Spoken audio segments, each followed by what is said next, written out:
Welcome back mga cargo. Ngayon prepare tayo ng paleta, ng cargo net at ng safety belt at aakyat tayo doon. Tayo ay mag-ooperate ng crane. Hello!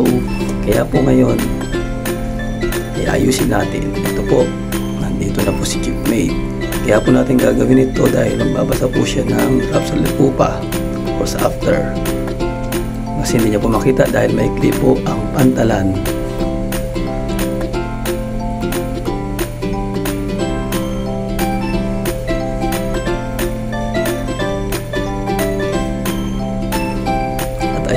Makina po ko dahan-dahan at mataas po at madulas. Kapit lang car ko.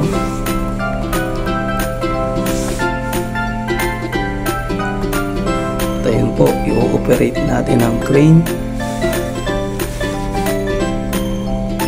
at sasakay si Jeepmate doon sa pin-repair natin kanina. Merong paleta at cargo net at lifeline or giya. Siyempre, secure natin si Jeepmate. Lagyan din natin siya ng safety belt. Ayun po, ni-prepare na nila. Ang kasama niya po dyan ay si third mate. Siya po yung mag-assist kay Jeepmate. Yan. Ingat-ingat lang po mga cargo. Shoutout kay Jeepmate Perez Danilo. Yan. Siya po yung muwaba. Saglit lang po niya babasahin.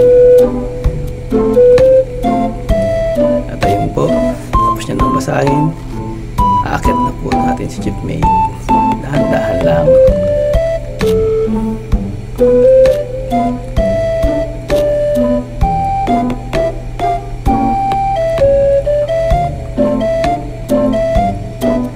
At ayun po, okay na po. I-prepare natin siya na ako. Yan, nakabasa na po siya. Marami pong salamat mga ka-arko sa inyong panonood. God bless po mga ka-arko. Sa muli.